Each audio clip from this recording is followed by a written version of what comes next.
दोस्तों, महाराष्ट्र में 18 महीने 18 दिन बाद फैसला सामने आया है। फैसला किसका? फैसला सरकार बनी रहेगी या फिर नहीं बनी रहेगी, या जितने भी शिंदे गुट के विधायक हैं वो अयोग्य घोषित होंगे या फिर नहीं। इस पर स्पीकर राहुल नार्वेकर का बयान सामने आया, या कह लीजिए कि फैसला सामने आया है। और वो जो फैसला है वो एकनाथ शिंदे गुट के समर्थन में, या कह लीजिए कि उनके पक्ष में ये फैसला आया है। अब इस फैसले के बाद उद्धव गुट का कहना है कि फैसला निष्पक्ष नहीं है। पहली बात तो ये सुप्रीम कोर्ट के फैसले का अपमान है, ये सुप्रीम कोर्ट का अपमान है, इसलिए हम दोबारा सुप्रीम कोर्ट जाएंगे और दोबारा सुप्रीम कोर्ट का दरवाजा खटखटाएंगे। हमारे साथ जो हुआ है, सुप्रीम कोर्ट हमारे साथ न्याय करेगा। अभी भी उद्धव गुट को, उद्धव ठाकरे को इस बात पर भरोसा है। लेकिन दोस्तों, राहुल नार्वेकर, जिनको सुप्रीम कोर्ट ने भी फटकार लगाई थी क्योंकि वो बहुत देरी कर रहे थे फैसला लेने में, सुप्रीम कोर्ट के बहुत फटकार लगाने के बाद उन्होंने अब जाकर ये फैसला लिया है। दोस्तों, वो राहुल नार्वेकर इस वक्त सवालों के घेरे में है। क्या पहले से ही इस फैसले की पटकथा लिखी जा रही थी? क्या पहले से ही यह फैसला तैयार कर लिया गया था? क्या जानबूझकर शिंदे सरकार के, शिंदे गुट के विधायकों की जो सदस्यता है उसको जानबूझकर बरकरार रखा गया है? जानबूझकर उनको अयोग्य घोषित नहीं किया गया है? ये तमाम सवाल हम नहीं उठा रहे हैं या कोई और नहीं उठा रहा है। ये सवाल उठाए हैं सुप्रीम कोर्ट के वरिष्ठ वकील और वरिष्ठ दिग्गज राजनेता दोस्तों कपिल सिब्बल ने। क्या कुछ कहा है उन्होंने सवाल उठाते हुए, और उनका सवाल क्यों आखिर मायने है, क्या मायने हैं उसके और क्यों जरूरी है, सब कुछ इस खबर में मैं आपको बताऊंगी। नमस्कार दोस्तों, मेरा नाम है जयंती झा और आप देख रहे हैं देश नीति।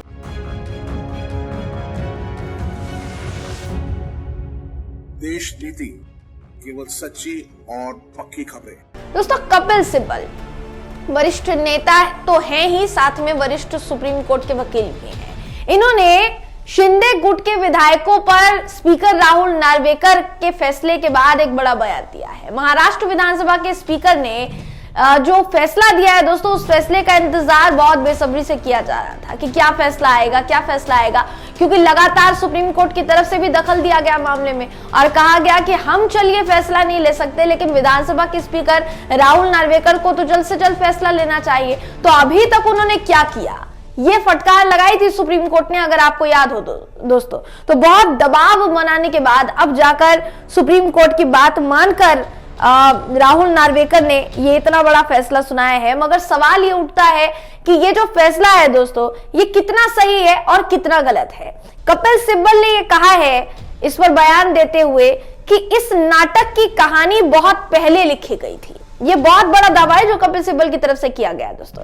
राज्यसभा के सदस्य है कपिल सिब्बल साहब। इन्होंने 11 जनवरी को कहा कि महाराष्ट्र विधानसभा स्पीकर द्वारा मुख्यमंत्री एकनाथ शिंदे गुट के विधायकों को अयोग्य ठहराने की मांग वाली जितनी भी याचिकाएं खारिज की गई है, वो पहले से, बहुत पहले से लिखा गया एक नाटक था।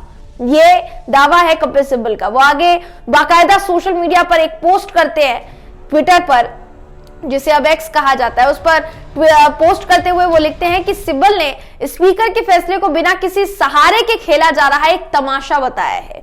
उन्होंने कहा, देखिए कि स्पीकर ट्रिब्यूनल के रूप में उनका ये कहना है कि शिंदे गुट असली सेना है। नाटक की पटकथा बहुत पहले लिखी गई थी। हम बिना किसी सहारे के इस नाटक को होते हुए देख रहे हैं। ये इस लोकतंत्र की जननी की त्रासदी है। ये कहना है दोस्तों कपिल सिब्बल का। महाराष्ट्र में सत्तारूढ़ गठबंधन के लिए ये जो दिन था, ये बहुत महत्वपूर्ण साबित हुआ, क्योंकि कहीं ना कहीं देखिए शिंदे गुट जो था शुरुआत से लेकर अब तक आश्वस्त था इस बात को लेकर। न जाने उनके दिमाग पर, उनके माथे पर, माफ कीजिएगा दिमाग पर नहीं, माथे पर उनके पता नहीं क्यों दोस्तों चिंता की लकीर नहीं खींची हुई थी। और ये बात इस बात की तरफ इशारा करती है, संकेत है कहीं ना कहीं इस बात का कि कुछ तो गड़बड़ थी। हालांकि ये जो फैसला है, स्पीकर ने जो फैसला दिया है, स्पीकर का कहना है कि सब कुछ देख परख कर, ध्यान देकर यह फैसला लिया गया है। फैसले में कहा क्या क्या गया है ये भी सुन लीजिए। दरअसल ये जो फैसला है दोस्तों, इस फैसले में साफ सीधे तौर पर यह कहा गया है कि शिंदे गुट की जो शिवसेना है वही असली शिवसेना है और कोई असली शिवसेना नहीं है, यानी उद्धव गुट की जो शिवसेना है वो असली शिवसेना नहीं है। फैसले की 3 अहम बातें क्या है? शिंदे के पास शिवसेना के 55 में से 37 विधायक है, उनका गुट ही असली शिवसेना है। चुनाव आयोग ने भी यही फैसला दिया था, ये स्पीकर ने कहा। आगे वो ये भी कहते हैं कि शिंदे को विधायक दल के नेता पद से हटाने का फैसला उद्धव का था, पार्टी का नहीं। शिवसेना संविधान के अनुसार अकेले किसी पार्टी से वो निकाल नहीं सकते हैं, यानी उद्धव ठाकरे किसी को भी अकेले पार्टी से नहीं निकाल सकते हैं, क्योंकि ये शिवसेना पार्टी का संविधान कहता है।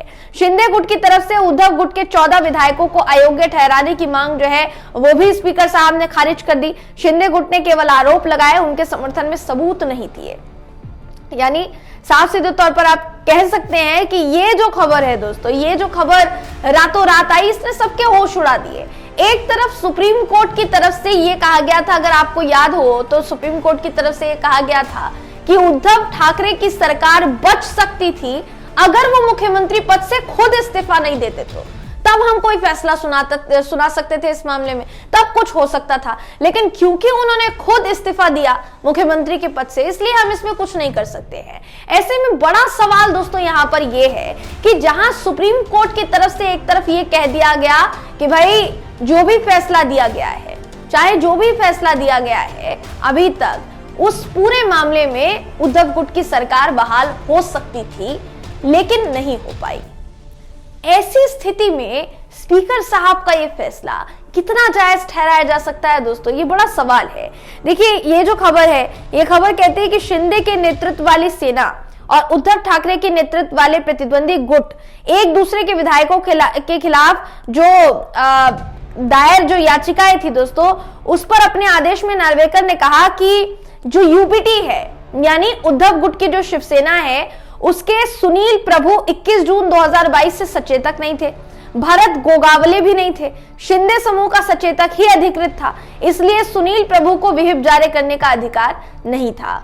आगे वो ये भी कहते हैं आखिर में कि विधायकों को अयोग्य ठहराने की मांग वाली सभी याचिकाएं खारिज की जाती हैं, किसी भी विधायक को अयोग्य नहीं ठहराया जा सकता है। उद्धव ठाकरे अब इस फैसले को सुप्रीम कोर्ट में चुनौती देने जा रहे हैं और सुप्रीम कोर्ट में शिवसेना यूबीटी के वकील कांग्रेस नेता अभिषेक मनु सिंघवी है, यानी अभिषेक मनु सिंघवी इस पूरे मामले में शिवसेना यूबीटी की तरफ से सुप्रीम कोर्ट में आगे मामले की सुनवाई के लिए याचिका दाखिल करेंगे, या कह सकते हैं आप कि आगे इस पूरे मामले को बढ़ाया जाएगा। तो आपको क्या लगता है दोस्तों, कपिल सिब्बल साहब जिन्होंने इतना बड़ा दावा किया है कि पहले से ही यह तय था कि शिंदे गुट के विधायकों को अयोग्य नहीं ठहराया जाएगा और उद्धव गुट के विधायकों को वापस से उनका जो मान सम्मान है वो नहीं मिलेगा, ये सब कुछ पहले से तय कर लिया गया था। वाकई में दोस्तों आपको भी ऐसा लगता है? अपनी राय हमें कमेंट करके जरूर बताइएगा। वीडियो अगर आपको पसंद आया हो तो वीडियो को लाइक कीजिए, शेयर कीजिए, चैनल को सब्सक्राइब करना बिल्कुल भी ना भूलें। फिर मुलाकात होगी आपसे अगली वीडियो में, तब तक के लिए नमस्कार।